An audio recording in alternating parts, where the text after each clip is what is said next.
Eric, condo financing rules just changed. What exactly happened, and what does this mean for someone trying to buy or sell a condo in South Florida right now?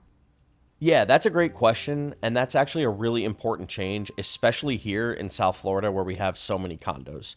Starting in August, Fannie Mae retired something called the limited review process. And you don't really need to know the terminology, but you need to know what changed. Before this, certain condo purchases qualified for a limited review of the project itself. Now, for many of those conventional loans, the lender may need to complete what's called a full review. They're not only looking at you, the buyer, but they're going to look at the property to qualify for the mortgage. They're looking at things like the association's budget, reserves, insurance, financial condition, whether there are issues that could affect the project eligibility, and whether the building meets Fannie Mae's requirements.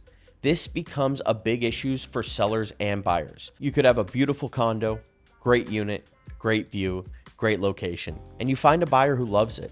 The buyer has good credit, they're pre-approved, everything looks great.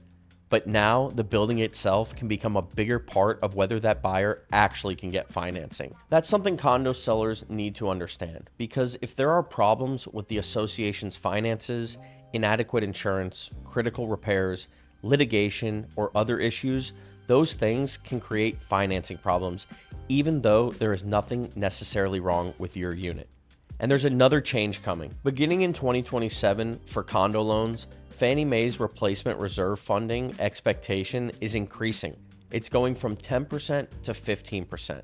So we're moving into an environment where the financial health of the association is becoming even more important. If I'm selling a condo today, I don't want to discover these issues 3 weeks into a transaction. I want to know what's going on with that building before we get there. Do we have the budget? What do the reserves look like? What's happening with insurance? Are there assessments, repairs? Is there anything that could create a financial issue for the buyer? Because the earlier we understand those things, the better we can position a property and set expectations. Buyers should be asking these questions too. Don't fall in love with the kitchen, the view, or the amenities. You're not only buying the unit, you're also buying the financial health of the condo. So I don't think this means don't buy a condo in South Florida. There are still great opportunities. But I do think it means buyers and sellers need to pay much more attention to the building behind the unit. Because today, you can qualify for the condo, and the condo can still have trouble qualifying for you. For whoever's watching, if you're looking to sell your condo and you're looking to get top dollar, definitely reach out to us.